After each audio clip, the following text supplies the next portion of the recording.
The anatomy and physiology of a single cell is significant and complex.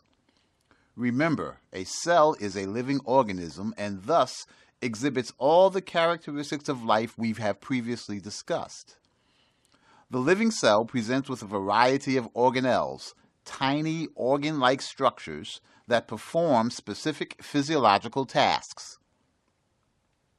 Instead of discussing each organelle in isolation, we will discuss their function as we discuss cellular functions, basic tissues, and the integumentary, skeletal, muscular, and nervous systems.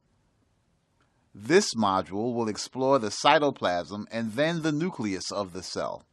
The nucleus is the largest organelle and is indeed the control center of the cell.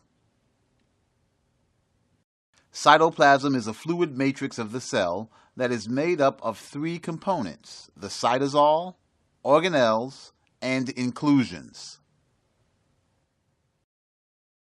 One way to visualize the cytosol is to think about a bowl of soup. In essence, the cytosol is the fluid portion of the soup. The other components of the cytoplasm are suspended in the cytosol. The cytosol is a complex mixture that has both solution and colloid properties. You probably guessed that the cytosol is primarily made up of water. Contained within the cytosol are many different proteins, salts, sugars, and a variety of other chemicals that are necessary for the cell to carry out its normal functions. If we go back to our soup analogy, then the solid portions of the soup would be representative of the organelles. The organelles are the metabolic machines of the cell. Each organelle plays a specific role in cellular activity. For instance, the nucleus directs protein synthesis, the ribosomes assemble peptide chains, mitochondria manufacture ATP. The Golgi apparatus finishes protein synthesis and packages cellular products, and centrioles assemble protein spindles critical to cellular reproduction. In essence, organelles play essential and cooperative roles in sustaining life. As you continue in this course, you will learn more about the roles, anatomy, and physiology of specific cellular organelles.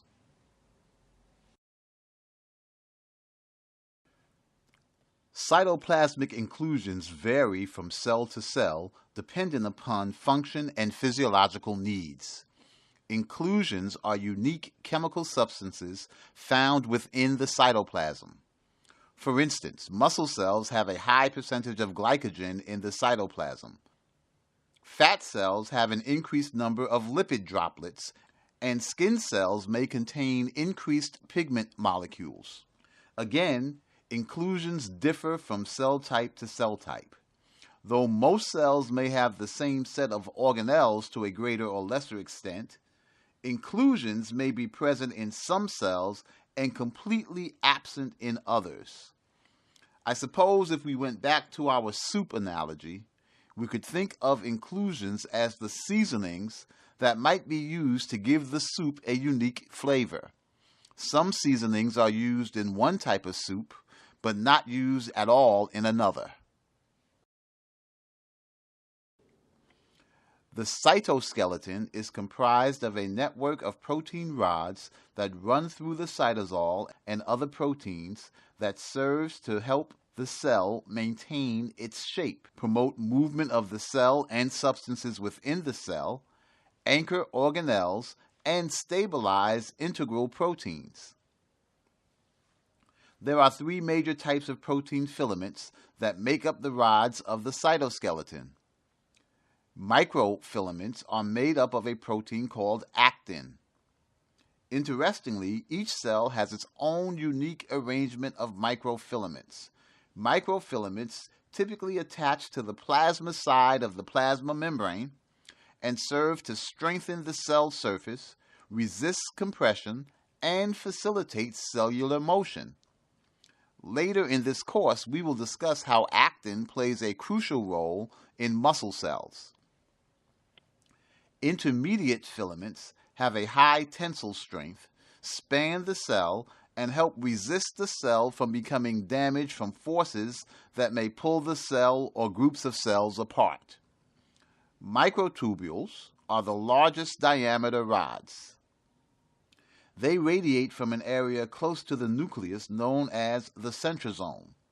These tubules are constantly assembling and disassembling and help determine the shape of the cell as well as the distribution of organelles within the cell. The nucleus is the largest organelle of the cell. It is typically the only organelle that can be seen with a light microscope. The nucleus controls the physiological activity of the cell by controlling the amount and types of proteins that are synthesized in response to extracellular influences. The nucleus is surrounded by its own double membrane called the nuclear envelope.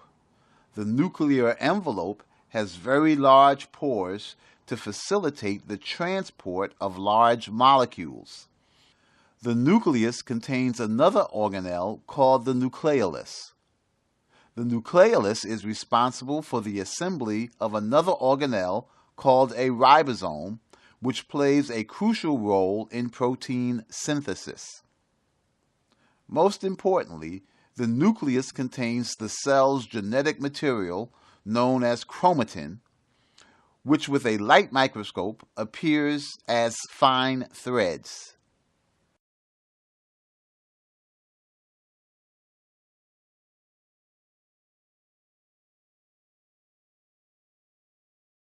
Though under a light microscope, chromatin looks like fine threads, further investigation reveals a series of bumpy-type threads that weave through the nucleoplasm. The nucleoplasm is the cytosol-type fluid contained by the nuclear envelope. I am sure you have heard a lot about DNA. DNA is indeed the identifying and controlling material of all living organisms. DNA provides all information for protein synthesis. It comprises the genetic material, also known as the genes. DNA is part of a class of chemicals known as nucleic acids. DNA stands for deoxyribonucleic acid. Nucleic acids are composed of carbon, oxygen, hydrogen, nitrogen, and phosphorus. They are the largest molecules in the human body. The structural unit of all nucleic acids is called a nucleotide, consisting of a pentose sugar, a phosphate group, and a nitrogen-containing base. The nitrogen bases are called adenine, guanine, cytosine, thymine, and uracil. All nitrogen bases, with the exception of uracil, are present in DNA. DNA is a long, double-stranded polymer. A polymer is a large molecule composed of many repeating subunits known as monomers. In this case, the nucleotide is the monomer for nucleic acids. The nitrogenous bases of DNA are identified as A, T, C, and G. The pentose sugar is called deoxyribose.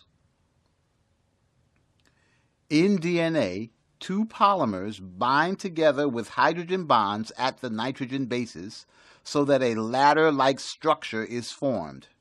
The bonding occurs in very specific patterns. Only adenine binds with thymine, AT, and only guanine binds with cytosine, CG. The ladder structure twists like a spiral staircase, forming what is known as a double helix.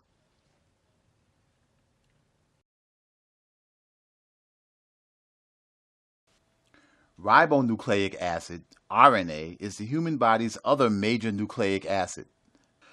Though the basic structure of RNA is similar to DNA, there are some basic differences. Most obvious is that RNA presents as a single rather than double strand or helix. Second, uracil replaces the thymine nitrogenous base, and finally the pentose sugar is ribose, rather than deoxyribose. There are 3 different types of RNA that play crucial roles in protein synthesis.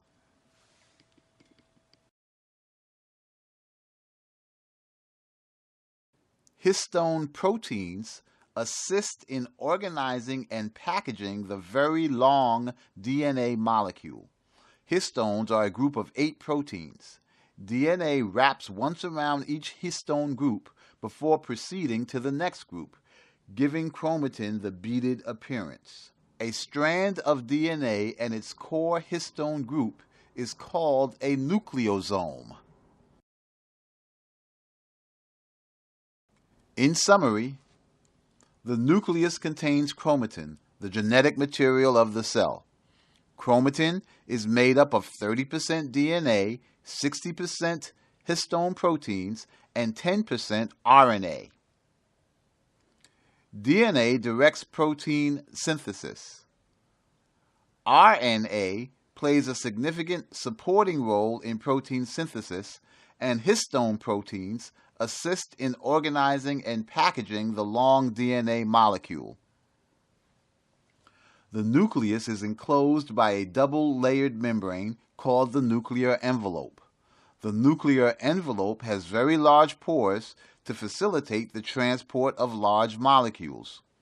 Within the nucleus is the nucleolus, which is an organelle that participates in assembling ribosomes. Ribosomes are organelles responsible for the basic assembly of proteins.